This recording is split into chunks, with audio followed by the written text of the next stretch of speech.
E esses dois comentários que eu gostaria de estar lendo aqui a respeito deste livro é algo bem interessante. Muitos de nós conhecemos a Joyce Meyer, né? Ela é bem famosa. E assim, de todas as pessoas que colocaram um comentário aqui ou prefaciaram, ela é uma das pessoas que, assim, me chama muito a atenção. E ela escreveu assim a respeito deste livro, ó. Esta mensagem é um apelo urgente para que o corpo de Cristo se recuse a conformar-se com menos do que o que Deus tem para ele. Acredito que o entendimento bíblico de John e a sua motivação para ajudar os cristãos a viverem verdadeiramente para Deus serão transformadores para aqueles que o receberem com o coração. E tem um comentário aqui também do pastor Luciano Subirá, que é do orvalho.com, né? Ele diz assim, ó: Kryptonita é um livro fantástico que nos desperta a buscar o melhor de Deus em nossa geração e trata com seriedade o assunto do pecado. O John Bevere nos apresenta a santidade como a ponte para a intimidade com o Senhor e trata com equilíbrio os assuntos de graça e verdade. Penso que cada cristão deveria ler e estudar essas verdades. Mais que o aspecto doutrinário, o livro é uma mensagem profética de alinhamento para este tempo. Amém?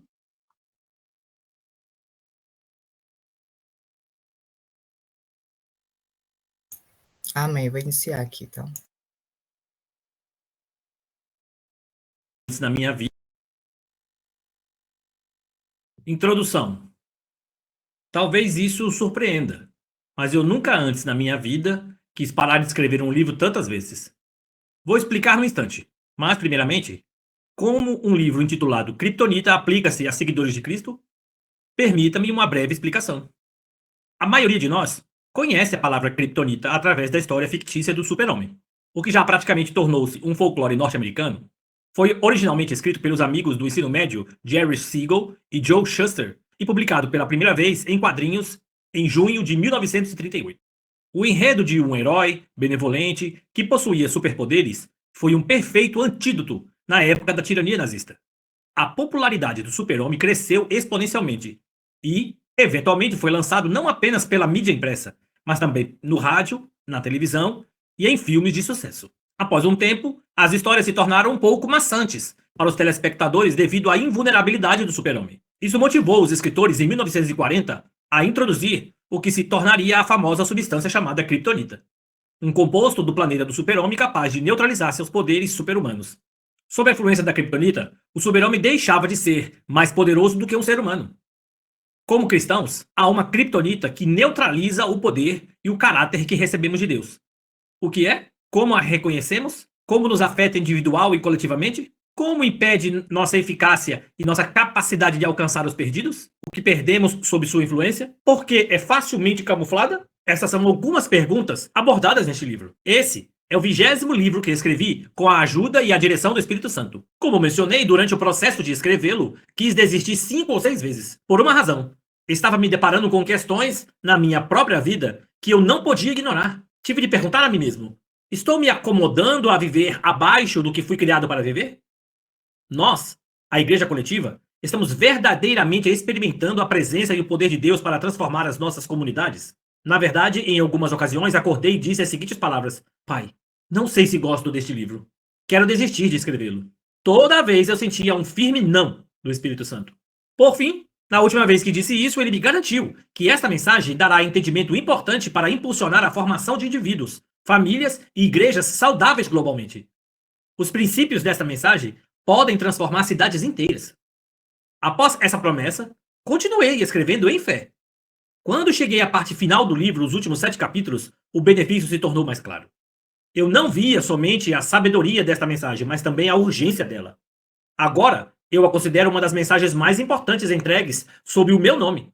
Agora que já mencionei a recompensa no final do livro, talvez você fique tentado a ir imediatamente para a última parte. Porém, deixe-me alertá-lo. Por favor, não faça isso.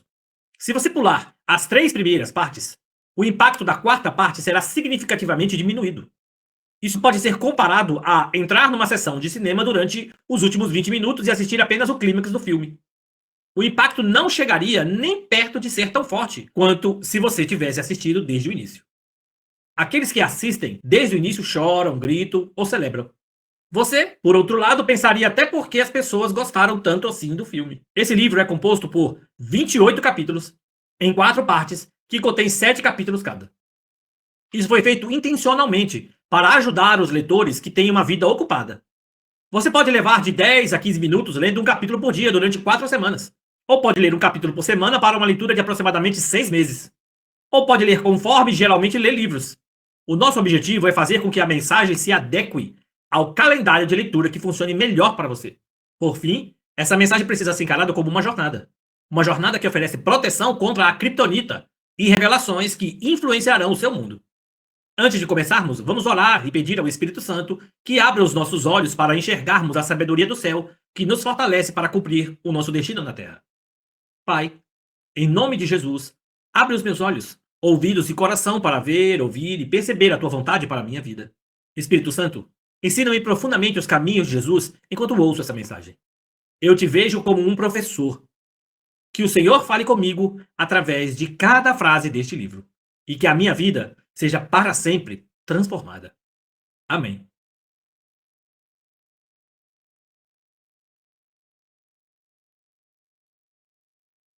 Amém. Eu li esse livro por várias vezes.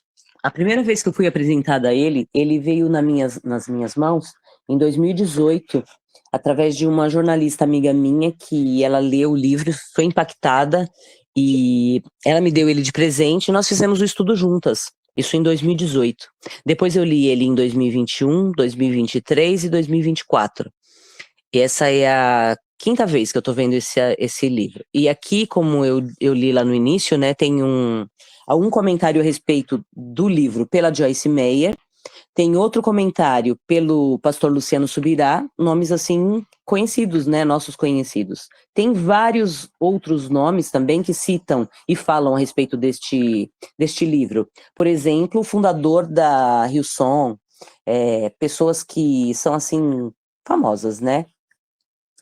E eu sempre achei que esse livro deveria ser realmente estudado por uma equipe. Por quê? Porque muitas coisas aqui dá pra gente fazer comentários, e é uma coisa muito legal. E aqui tem uma pergunta. No início ele fala assim, ó, eu vou só falar algumas coisas que eu sublimei do primeiro capítulo. Que ele fala assim, Kryptonita, isso é um livro sobre o super-homem? Não, mas há paralelos impressionantes entre a história dele e a nossa vida de fé. Vamos considerar as similares. O super-homem não é deste mundo, e um filho de Deus também não é deste mundo. Ele tem poderes sobrenaturais, que os seres humanos normais não possuem. Nós somos sobrenaturalmente empoderados de forma que as pessoas deste mundo não são. Ele luta contra o mal, nós lutamos contra o mal. Ele protege e liberta os oprimidos pelos vilões. Nós protegemos os fracos e libertamos os cativos. A força dele vem da luz do sol. A nossa força vem da estrela da manhã, Jesus. Apenas uma coisa que pode parar o super-homem, a criptonita. Uma substância radioativa, fictícia, originária do seu planeta natal. Similarmente a uma criptonita originária do nosso planeta natal, que pode neutralizar um filho de Deus. Assim, não se originou da Terra, mas foi formada de onde viemos. A criptonita não apenas neutralizava as habilidades de outro mundo que o super-homem possuía, mas também o tornava mais fraco do que um mero ser humano. A nossa criptonita faz o mesmo. O que é a nossa criptonita? Antes de revelarmos sua identidade, preciso preparar a história. A enorme vantagem da criptonita sobre o super-homem é que ela não é facilmente reconhecível. Então, ele podia ficar sob o efeito dela antes de identificá-la. Da mesma forma, a criptonita do crente está enfraquecendo tanto os indivíduos como o corpo de Cristo, e ainda é irreconhecível para muitos. O propósito deste livro é identificá-la e revelar como eliminá-la, juntamente com seus efeitos em nós, individual e coletivamente. Então, vamos iniciar com uma pergunta. Qual é o nosso maior desejo? Então, perceba que aqui ele vai destrinchando a respeito desse assunto. Só que o que eu acho muito interessante é que ele aborda a criptonita que pode nos parar tanto no particular como no corpo de Cristo, como na igreja toda. E ele vai abordando de uma maneira tão profunda e tão assim, detalhadamente, que não tem como não te levar a observar e a entender certos detalhes. Eu acho, sinceramente, este livro uma judiação se a gente faz pelo menos um resumo dele e não aprofunda, como ele mesmo citou aqui, né? E como vários das pessoas que são conhecidas citaram, ele é muito profundo. E aqui ele vai escrevendo o texto, ele vai colocando alguns versículos da palavra que chamam muito a atenção. E o primeiro que ele coloca é assim, ó. Ele fala a respeito da realidade que Deus pôs no coração do homem e o anseio pela eternidade, porque nós temos esse anseio pela eternidade. E está em Romanos 1, 19 e 20, que fala assim, ó. O que de Deus se pode conhecer é manifesto entre eles, porque Deus lhes manifestou.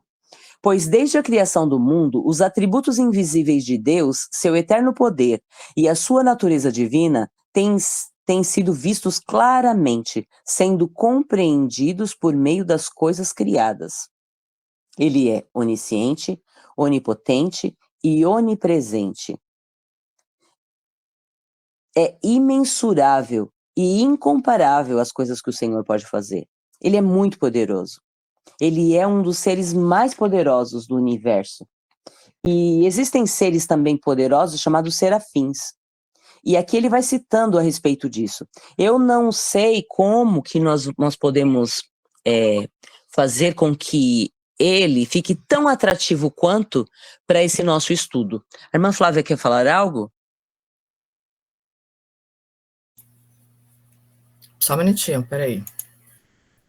Oi, eu tô aberta aqui. É porque eu fiz um resumo também dele, e aqui fala os principais ensinamentos bíblicos que John Bevere utiliza para combater a criptonita, né? Então, que nesse livro, ele utiliza diversos ensinamentos bíblicos, né, para abordar e para combater a criptonita espiritual. Que representa, né, as fraquezas que podem neutralizar o poder e o potencial dos cristãos. Aqui está, então, alguns ensinamentos que ele aborda aqui no livro. Ele fala do autoexame, da reflexão, da necessidade de arrependimento, do poder da comunhão, o amor e a verdade, a graça capacitada e a importância da santidade.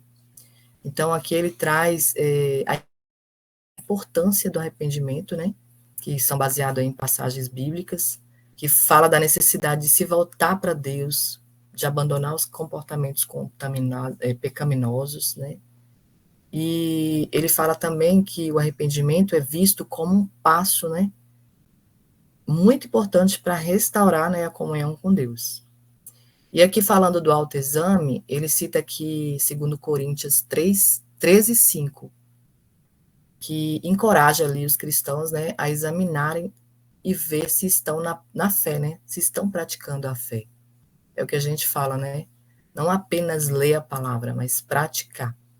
Então, ele faz ali uma prática de autoavaliação, né, para identificar ali as áreas em que podem estar se conformando com os padrões, né, do mundo, e que não reflete ali a vontade de Deus. Ele também destaca ali a importância de estar sempre em comunhão, né, com Deus, comunhão com os irmãos, e ele menciona lá em Hebreus 10, 24, deixa eu ler aqui rapidinho. Hebreus 10, 24, onde ele é encorajado, né, o ato de se reunir e de estimular uns aos outros a obra.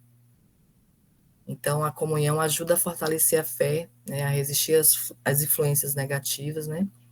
E eu estou com o capítulo aí na tela, que a gente pode estar ouvindo, é rapidinho, se vocês quiserem, o primeiro capítulo. Então, ele fala, tem muito comentário legal aqui. Também fala de como a criptonita pode afetar a vida dos cristãos. O que é a criptonita, né? Então, ele fala que a criptonita ela pode afetar a vida diária dos cristãos de várias maneiras, neutralizando o potencial espiritual, né? Que a criptonita ela representa tudo que enfraquece a capacidade espiritual dos cristãos. Tanto que ele fez aquela analogia lá com a criptonita lá do super-homem, né? Que quando o super-homem tocava nela, ele ficava fraco, né? E ele fala que essa criptonita também enfraquece a capacidade espiritual dos cristãos. E ele fala também que a criptonita ele afeta o super-homem e as fraquezas espirituais também podem, né, afetar o poder e o caráter de Deus nos crentes, né? Impedindo as pessoas de viver plenamente a sua fé e de cumprir o seu propósito.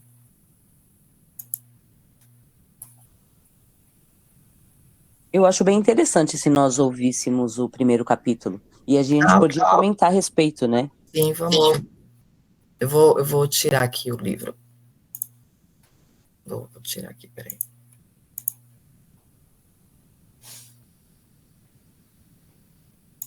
É interessante que no final de cada capítulo ele coloca um entre em ação.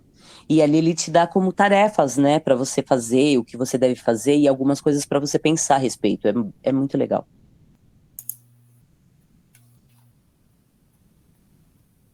Deixa eu ver aqui.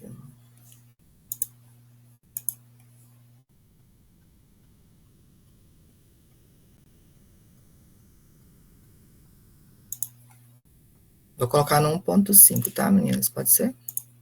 Sim.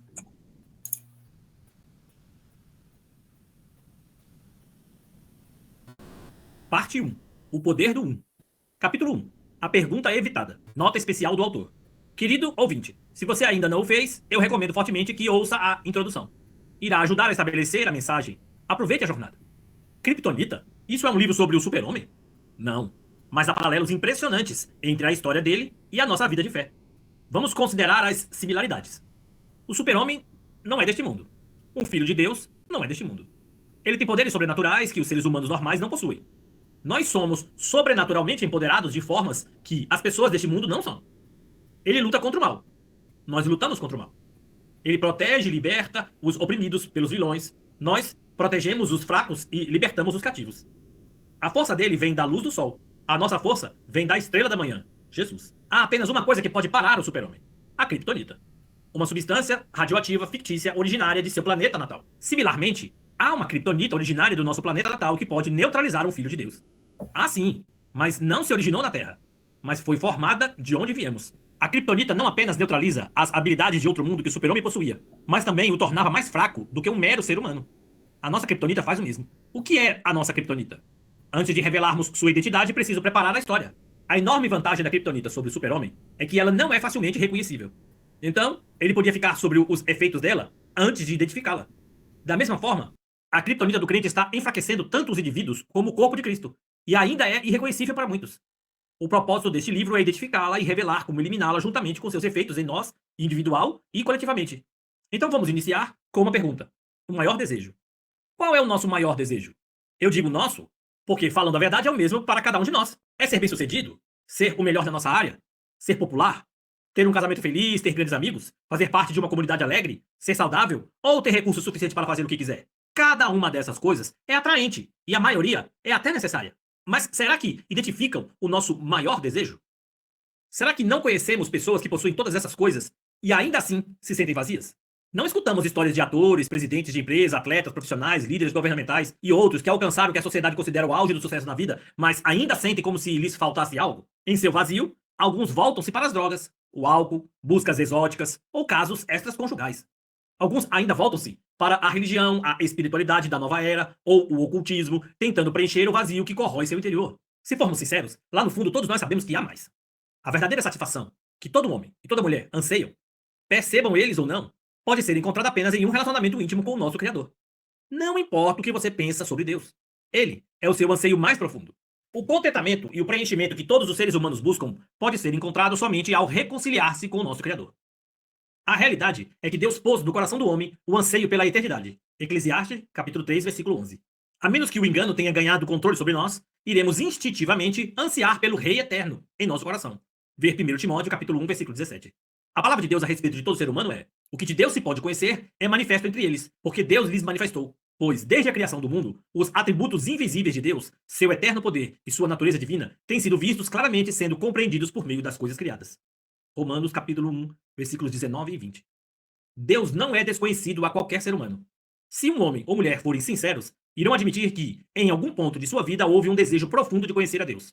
Todos nós sabemos instintivamente que Ele é onisciente, onipotente e onipresente. Todos que têm um relacionamento com Ele conhecem que a presença, o poder, o esplendor e a majestade dele são imensuráveis e incomparáveis. Ele é tão poderoso que alguns dos seres mais poderosos do universo, chamados serafins, ficam posicionados continuamente diante dele no céu, clamando uns aos outros sobre a incrível grandeza de Deus. Esses grandes seres fazem isso com tamanha paixão e força que suas vozes estremecem os umbrais da enorme arena, que provavelmente é ocupada por mais de 1 bilhão de seres no céu. A sabedoria, o entendimento, a criatividade, a inteligência e o conhecimento de Deus são tão vastos que são insondáveis. Por séculos, os cientistas mais sábios têm buscado e estudado os segredos da criação e nunca puderam compreender totalmente sua complexidade e suas maravilhas. Nenhum ser humano conseguiu ainda sondar, nem experimentar a plenitude da amável bondade, da compaixão e das doces misericórdias de Deus. Não há fronteiras para seu amor. Após ter o prazer de um relacionamento com ele, por quase 40 anos, recentemente fiquei completamente impressionado novamente com o fato de o nosso Criador ter nos resgatado da condenação que nós mesmos trouxemos sobre nossa vida. Ele deu a nós, à humanidade, toda a autoridade para governar a terra, mas a entregamos a seu arqui-inimigo Satanás e seu bando. Deus, sabendo da nossa deslealdade de antemão, planejou e se dispôs a pagar o enorme preço de nos salvar da escravidão e da prisão. Nós nos condenamos, mas ele entregou-se para nos libertar. Ele fez isso sem quebrar sua palavra, o que só seria possível se ele se tornasse homem. Como Deus havia dado a terra ao homem, ele não podia tomá-la de volta como Deus. Seria preciso que o Filho do Homem a recuperasse. Essa é a sabedoria de Jesus ter nascido de uma virgem. Ele se tornou 100% homem, mas como seu pai era o Espírito de Deus, ele era liberto da natureza escrava em que a humanidade havia caído. Jesus era Deus manifesto na carne. Ele sabia do sofrimento horrendo que estava envolvido em nos resgatar, mas nos amava tão profunda e completamente que escolheu voluntariamente pagar o preço pela nossa liberdade. Este livro inteiro e mais outros volumes poderiam ser escritos unicamente sobre a bondade, o magnífico amor, o poder e a majestade dele. Porém, o que motiva a escrita deste livro é outra questão. A pergunta é evitada. Já que somos filhos de um Deus tão incrível, a lógica simples concluiria que deveríamos ter uma vida extraordinária. Isso não só soa lógico, como também as escrituras apoiam esse pensamento. Recebemos todas as seguintes promessas: sua natureza divina, seu caráter altruísta, amor incondicional e perdão, alegria e paz que excedem todo o entendimento, poder sobrenatural, bem-estar, vitalidade, saúde, segurança e estabilidade. E essa lista está longe de ser exaustiva.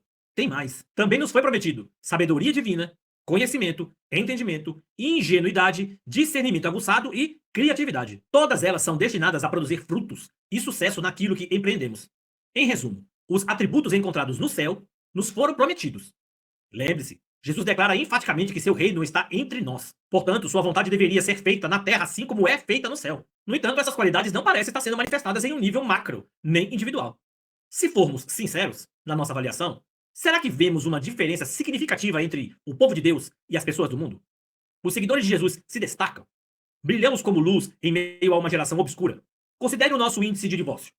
Há uma diferença marcada entre a igreja e a sociedade. Sofremos de inveja, ciúmes, fofoca, contenda e divisões que resultam em relacionamentos falidos. Vemos caráter, integridade e moralidade que são dramaticamente diferentes da corrupção da nossa nação. Há uma distinção entre crentes e pagãos na nossa saúde e no nosso bem-estar. Temos abundância de recursos? Conseguimos suprir as necessidades dos outros e proclamar o evangelho a todas as pessoas globalmente? Isso tudo soa inalcançável demais ou soberbo? Será que sob a antiga aliança houve uma época em que a prata era tão comum como a pedra e era considerada sem valor porque havia excesso dela? Ver 1 Reis, capítulo 10, versículos 21 e 27. Pelo contrário, agora sobre a nova aliança, frequentemente encontro líderes de ministério que lutam com recursos limitados e pastores que desejam ajudar sua comunidade local, mas não podem devido à falta de mão de obra, fundos e outros recursos. Em ambos os casos, isto é na terra como no céu, Jesus promete que, quando buscamos seu reino e sua justiça em primeiro lugar, tudo o que precisamos nos será acrescentado. Jesus nunca foi impedido de fazer o que precisava fazer por falta de recursos. Infelizmente, há ensinamentos externos da igreja sobre riqueza e prosperidade. Esses ensinamentos desequilibrados têm feito as pessoas acreditarem que a abundância é algo ruim. Porém, o que iremos dar se não tivermos nada? Quando permitimos que a busca pelo reino de Deus nos domine, ele nos confia as posses necessárias para avançar sua vontade na terra. Deus não é um líder mau. Ele não pede que seus seguidores cumpram sua vontade sem lhes dar as ferramentas necessárias. E, mais importante ainda, Deus é um bom pai. Ele quer abençoar seus filhos, mas não quer que as pessoas tomem posse de nós. Não é o dinheiro, mas o amor ao dinheiro que é a raiz de todos os males. Houve um tempo no antigo Israel em que não havia nenhuma pessoa pobre em toda a nação. Lemos que durante a vida de Salomão, Judá e Israel viveram em segurança, cada homem debaixo de sua videira, de sua figueira, desde Dan até Berseba. 1 Reis, capítulo 4, versículo 25. Dan era a cidade mais ao norte de Israel e Berseba era a cidade mais ao sul. Então, o que esse versículo nos diz é que em toda a nação nenhuma pessoa passava necessidade. Nenhum indivíduo nem grupo precisava de ajuda do governo. O que estava acontecendo que causou aquele tipo de abundância? Na realidade, essa não foi uma ocorrência isolada. Se examinarmos o povo de Deus no Antigo Testamento, muitas gerações floresceram de forma espantosa, fortes social, militar e economicamente. Possuíam abundância de recursos, alimento e riqueza. Quando sofriam ataques militares, não eram derrotados, mas, pelo contrário, saíam por cima. Outras nações ficavam maravilhadas com a qualidade de vida da qual desfrutavam. E lembre-se de que isso era sob a antiga aliança, que é inferior à nova aliança. Jesus é o mediador de uma aliança melhor, que foi estabelecida sob promessas melhores. Ver Hebreus capítulo 8, versículo 6. Se considerarmos a vida dele, vemos líderes políticos, burocratas, coletores de impostos, nobres, prostitutas, ladrões, ricos, pobres, ou seja, todos os tipos de pessoas eram atraídas a ele. Jesus transformava as comunidades por onde passava. Nunca tinha falta do que era necessário para suprir qualquer necessidade. Se sua equipe sofresse qualquer ataque, nenhum estrago permanecia. E muitas vezes, as situações ruins se tornavam um sucesso maravilhoso. Os melhores da igreja primitiva eram conhecidos como homens que têm causado alvoroço em todo o mundo. Atos capítulo 17, versículo 6. Eles também não tinham falta de nada, pois lemos, grandiosa graça estava sobre todos eles. Não havia pessoas necessitadas entre eles. Atos capítulo 4, versículos 33 e 34.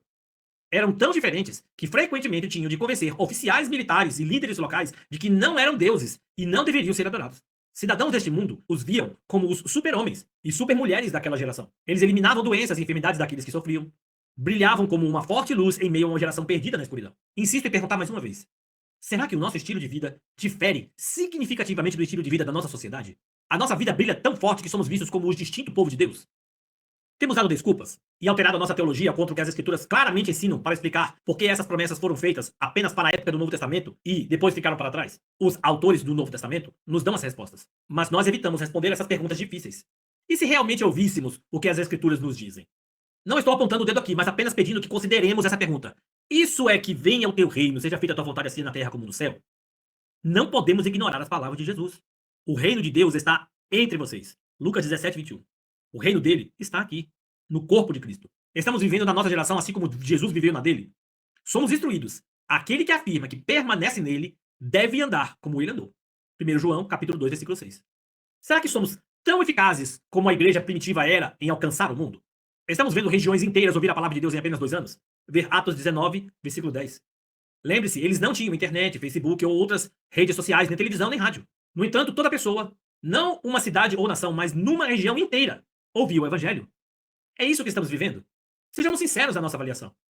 Temos ignorado esse problema gigantesco dizendo, Deus não age mais assim. É como se estivéssemos moldando o evangelho para que se alinhe à nossa condição. Parece que recuamos e, às vezes, até desdenhamos de tudo que promove poder, força, sucesso, abundância, fruto ou saúde. Dizemos que tal mensagem é extrema, desequilibrada e egoísta. Ao fazer isso, na verdade, estamos nos protegendo de ter que responder a algumas perguntas difíceis e dar uma desculpa para não impactar o nosso mundo com o evangelho. Então a pergunta que apresento sobre a nossa ineficiência é uma que muitos de nós, se não todos, ponderam. Mas por que não fazemos a pergunta?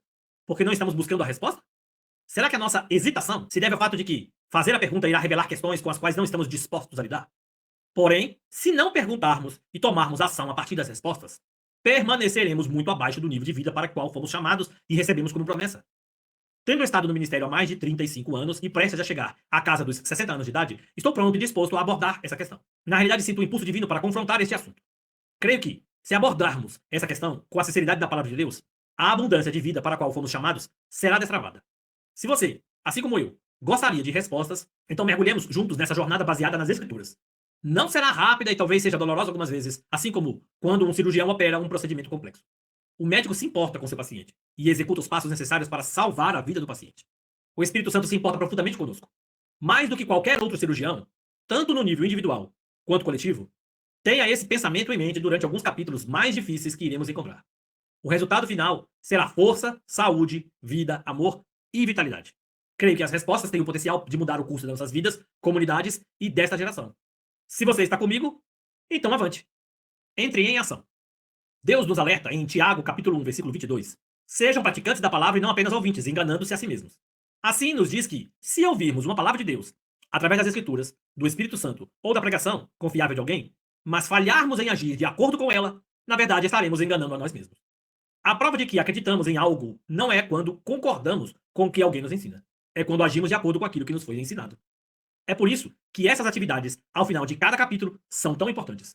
Cada uma delas é um estímulo útil para que você entre em ação de forma imediata e focada nas verdades reveladas do capítulo que terá acabado de ler. As atividades são breves e não levarão muito tempo para serem completadas. Se você separar tempo para fazer cada uma, aprenderá muito mais com este livro e experimentará uma transformação mais profunda na sua vida. Fazer a pergunta, tão evitada, pode ser como ir ao dentista fazer uma obturação, mas temos que encontrar coragem para encará-la a fim de receber os benefícios a longo prazo. Como sua vida se destaca no mundo? As pessoas diriam que você vive como Jesus? Não fuja dessa pergunta. Reflita nela. Como sua vida seria diferente se você vivesse como Jesus? Que hábitos você quebraria? Como mudaria a forma como você interage com as pessoas que estão regularmente ao seu redor? O que seria diferente no modo como você vive com sua família? Separe um tempo e escreva os seus pensamentos a respeito dessas perguntas. Use as palavras como seu guia. Isso lhe dará um alvo no qual mirar. Uma vez que tenha escrito as respostas, ore a respeito delas. Convide o Espírito Santo para realçar algo das suas respostas que ele está fazendo na sua vida agora. Peça que ele avive esse algo em você de forma que lhe dê poder para mudar.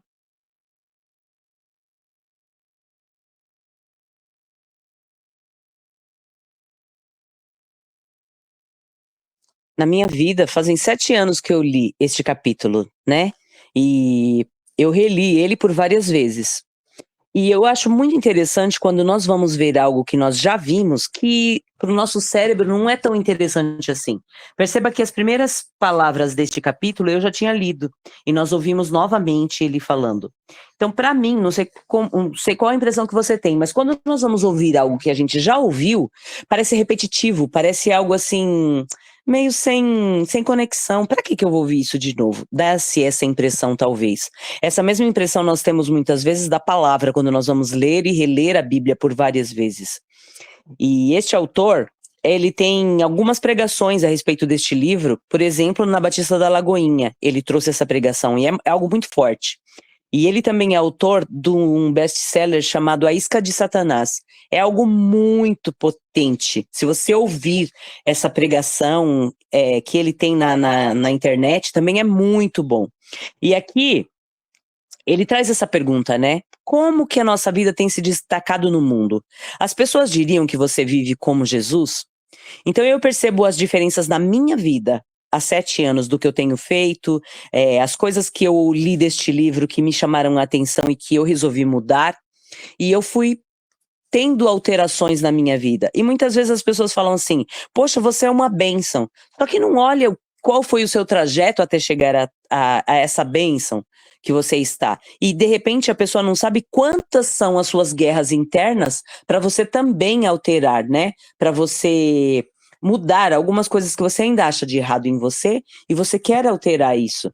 Então eu fui fazendo algumas anotações a respeito de várias transformações que eu tive na minha vida e os conselhos que, por exemplo, você vai ouvindo de um livro desse e vai colocando em prática. Eu acho bastante interessante. Não sei se a irmã Flávia quer falar algo.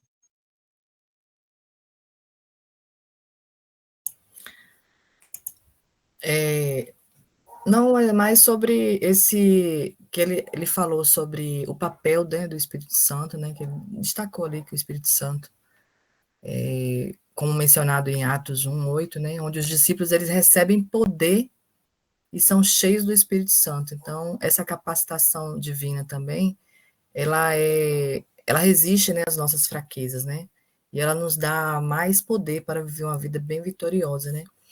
Então, eu peguei alguns trechos assim, e eu achei bem interessante, né, que ele fala também da importância, né, da palavra de Deus, né, muito legal, tô gostando bastante. Mas pode continuar aí, irmã, eu vou deixar o livro aqui em aberto, qualquer coisa que vocês quiserem comentar também, tá? Aqui essa parte mesmo que fala que já que somos filhos de um Deus tão incrível, a lógica simples concluiria que deveríamos ter uma vida extraordinária. Isso não só lógico, como também as escrituras apoiam esse pensamento, né? nós recebemos todas essas promessas. A natureza divina, o caráter altruísta, o amor incondicional, o perdão, a alegria, paz, que excede todo entendimento, o poder sobrenatural, bem-estar, vitalidade, saúde, segurança e estabilidade, né? Então, a gente tem essa longa lista aí, né? E nos foi prometido também sabedoria divina, conhecimento, entendimento, ingenuidade, discernimento aguçado e criatividade. Então, todos esses, essa lista aqui, ela produz frutos, né? E sucesso naquilo que a gente empreende. Então, nós temos os atributos encontrados no céu, né? Foi prometido pelo Senhor que nós teríamos, né? Só que será que a gente está deixando a criptonita, né, nos paralisar para realmente alcançar o que Deus quer em nossas vidas, né? Então, aqui fala que Jesus declara enfaticamente que seu reino está entre nós. Portanto, sua vontade deveria ser feita na terra, assim como é feita no céu. É a oração do Pai Nosso, né? Então, que nós venhamos buscar o reino de Deus aqui na terra, né? Assim na terra como no céu. Que possamos viver o reino dele aqui. E o reino dele não é comida e nem é bebida, né? É paz, é amor, é longanimidade, né? Então, é muito importante realmente esse livro. Exatamente. E eu vejo assim, contra fatos não há argumentos, né? E na minha vida hoje, eu consigo enxergar alguns atributos que eu olho e falo assim, Senhor, o Senhor é extraordinário.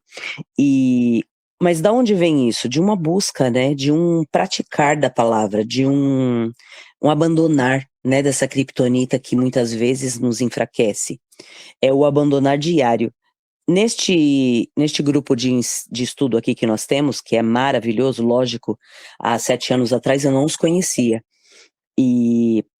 Então eu fui numa busca individual a respeito de algumas coisas que eu poderia tirar da minha vida, e eu percebo que eu não consegui tirar todas as coisas. Mas hoje, por exemplo, eu já consegui tirar várias. Como vários de vocês já sabem de algumas delas. Mas o compartilhar que nós temos feito aqui todos os dias pela manhã e temos nos unido para juntos eliminarmos algumas coisas que muitas pessoas não têm ou não buscam, ou têm este acesso e não fazem, né? Muitas por quê? Porque tem uma dificuldade de acordar cedo, né? Tem pessoas que conseguem só ter uma vida um pouco mais noturna, né? Elas têm essa complexidade no seu organismo. Outras pessoas têm os seus trabalhos, né? Que as impedem de estar estudando também. O padeiro já está buzinando aqui. E aí, o que acontece? Nós precisamos nos expor, né, a querer essa mudança. E quando eu disse que eu acho uma judiação esse livro ser passado como um resumo, por quê? Porque cada capítulo é algo assim que vai te mexendo com você de uma forma tão forte e tão sobrenatural que eu já tinha pensado em fazer esse estudo desse livro, repito, de forma individual, né? Capítulo por capítulo, e for comentando o que você acha mais interessante, o que te chamou mais a atenção. E hoje, quando eu leio este capítulo com vocês, né, lendo novamente, que a irmã Flávia colocou aí pra gente, eu percebo as mudanças que eu tive na minha vida ao praticar o que este livro está falando, mas não só me apegando a um livro, não, a leitura da palavra, né? A leitura da palavra, o estudo da palavra, o quanto que minha vida mudou em 7 anos. Muito. E o quantas das maravilhas que eu vi serem aplicadas. É tipo assim, dá certo. É como se eu, lá do futuro que hoje estou, voltasse a 7 anos atrás e falasse assim, faz que vai dar certo. Vai dar certo. E hoje eu estou falando para vocês, é como se o seu eu do futuro voltasse e falasse assim para você, faz que vai dar certo, você vai conseguir. Você vai ver uma mudança assim radical na sua vida se você praticar. Por exemplo, esses estudos, esse ensino, essas dicas. Irmã Cleide, deixa eu perguntar para os irmãos aí, o que eles entenderam sobre criptonita? Alguém conseguiu captar aí o que é criptonita?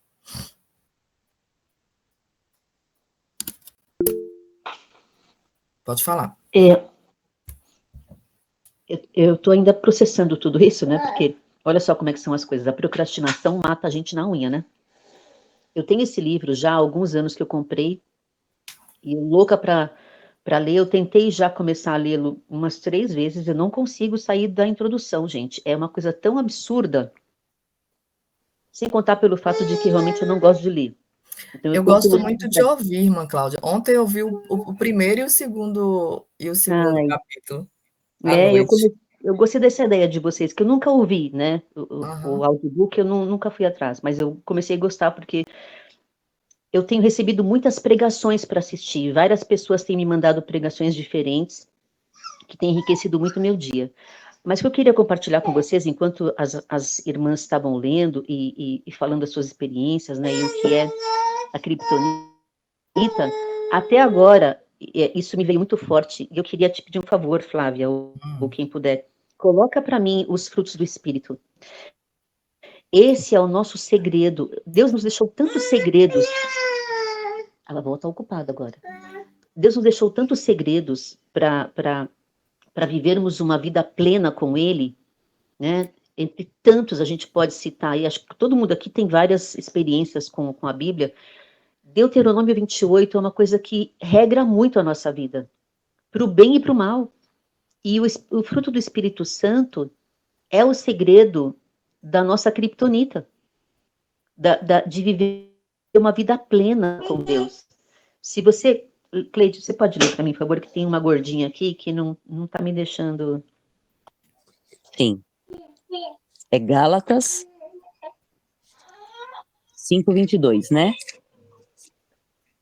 Fala assim: o fruto do Espírito é amor, alegria, paz, paciência, benignidade, bondade, fidelidade, amabilidade e domínio próprio. Contra essas coisas não existe lei. Repete o finalzinho, Regina. Contra essas coisas... Contra estas coisas não existe lei. Ou seja, nada do que aconteça na nossa vida, se a gente seguir esses preceitos, é capaz de nos vencer. Então, se nós pegarmos cada palavra dos frutos do Espírito, nós teremos uma vida plena com Deus. A nossa casa vai viver em paz, nós viveremos em prosperidade. Porque o que tira a nossa prosperidade, pessoal? Palavras de maldição. O que acontece quando você fica irritada? Quando você perde o controle e o domínio próprio sobre uma situação X? Em qualquer momento da sua vida, em qualquer situação, seja ela financeira, emocional, física. Se uma pessoa fica doente, como é que ela se sente? Derrotada, abatida. Se ela está irritada, ela muitas vezes lança palavras de maldição, ou reclama, ou pragueja, ou põe em dúvida o amor de Deus, né? Que quando a gente pergunta a Deus, por que o Senhor deixou isso acontecer comigo? Você está colocando, I'm talking. Você está colocando em questão aquilo que Deus tem, e Deus tem para gente pensamentos bons, perfeitos e agradáveis. Deus tem para gente coisas futuras, que nós vivemos no presente, porque a gente traz à existência aquilo que não existe como se já existisse. Então, gente, tudo da Bíblia, todos os processos da Bíblia são para nós utilizarmos como nossa força, como nossa garantia de vida plena com o Senhor. Amém? Desculpem aqui Amém. pelo barulho da Bíblia. Eu vou ler aqui o que representa a criptonita, né? Para ver se os irmãos, os que não leram, ainda não se entenderam. A criptonita, ela representa as forças externas ou internas que podem enfraquecer a fé e o relacionamento com Deus. Então, a criptonita espiritual são os obstáculos que nos impedem de viverem uma vida plena em Cristo. Então, ele colocou aqui exemplos de criptonita espiritual: o pecado, o medo, a dúvida, a insegurança, relacionamento tóxicos, etc. Então, a importância de identificar a criptonita para podermos nos libertar de sua influência negativa. Então, ele fala aqui que, nessa parte 1 e o poder do 1, ele fala que uma única pessoa pode ter um impacto significativo. ele discute a importância, né, da mudança pessoal e da motivação para enfrentar as adversidades. Então, na parte 2, que a gente vai ler depois, fala que Bevere identifica várias formas de criptonita, incluindo alianças prejudiciais, como casamentos não saudáveis, né? Idolatria, que pode se manifestar em diversas maneiras, pecados ocultos, que afastam os cristãos de Deus, e os efeitos da criptonita são as consequências do pecado, né? E como ela afeta a vida espiritual. Ele fala sobre a necessidade de arrependimento, de como o entendimento distorcido de Jesus pode levar à perda de um propósito. E na parte 4, ele fala como eliminar a criptonita, né? Então, nessa parte aí, ele oferece estratégias, né, práticas para superar essas fraquezas, né? E ele enfatiza a importância do confronto com a verdade e do amor. Então, ele incentiva os leitores a se levantarem contra as suas criptonitas e buscarem uma vida mais alinhada com os princípios de Deus. Então, assim, achei muito interessante, né? Essa pergunta evitada aí também foi uma reflexão, assim, sobre a vida cristã, né? Foram questionamentos, né, de como estamos vivendo, se estamos vivendo de acordo com o propósito de Deus, né? O propósito que Deus tem para nós. E ele sugere aí que muitos evitam essa pergunta, que se acomodem uma vida, né, abaixo do que poderia alcançar. Então, para vocês aí que a criptonita como é tudo que nos enfraquece espiritualmente, como pecado, relacionamentos tóxicos, distrações, né? Então ele discute aí como essas fraquezas podem se camuflar em nossas vidas, nos tornando difíceis de reconhecer. Então eles nos chamam para mudança, né? Ele fala de motivação, do poder do e as promessas de Deus e como acessá-las. Então, lá em 2 Coríntios 1:20, fala das promessas, né? Porque todas as promessas de Deus são em Cristo, sim, nele o amém, para a glória de Deus, para nós. Mas como as promessas feitas a Abraão e a sua descendência diziam respeito a um Cristo, não há muitos o que se diz e a tua descendência será Cristo. Gálatas 3:16. Se com ele sofremos, com ele também glorificaremos. Romanos 8:17. Então, ele fala das promessas, né? No finalzinho, ele fala das promessas de Deus para nós, né? Para a gente buscar todas as coisas que Deus busquem, porque todas as coisas que de Deus procedem são para o nosso bem, se permanecermos no seu amor. Então, ele traz aí essa reflexão, né? Da gente poder permanecermos no amor de Deus. E lá em Romanos 8:17 fala, e se fomos filhos, somos também herdeiros, herdeiros de Deus e co-herdeiros com Cristo. Se com ele sofremos, com ele também glorificaremos. Então, aí, no finalzinho, né, ele já fala como acessar essas promessas de Deus, né? E tem oração, e tem exemplos práticos da promessa, né, de salvação, de paz, de guia, de força e de cura. Então, ele fala das promessas de Deus, que são um tesouro inestimável para os cristãos, e que a gente deve cultivar a fé, orar, obedecer, buscar em comunhão com Deus, né? E que a gente pode experimentar a plenitude dessas promessas de Deus em nossas vidas. Amém. Pode falar, irmão Cleide. Irmã Cláudia. Nesses 7 anos eu li ele 5 vezes. E a irmã Cláudia falou aí a respeito de impeditivos, né, para ler. E aqui eu anotei as 5 coisas que me impediram de ler ele. Na época que eu fui ler, o que estava querendo me impedir, sabe? As coisas que vieram me atrapalhar para eu não ler. E as 2 perguntas que ficam aqui, mais fortes, né, que é o entre em ação, como a sua vida se destaca no mundo? As pessoas diriam que você vive como Jesus? E ele fala para você fazer anotações a respeito, né? Tem mais alguém que quer falar?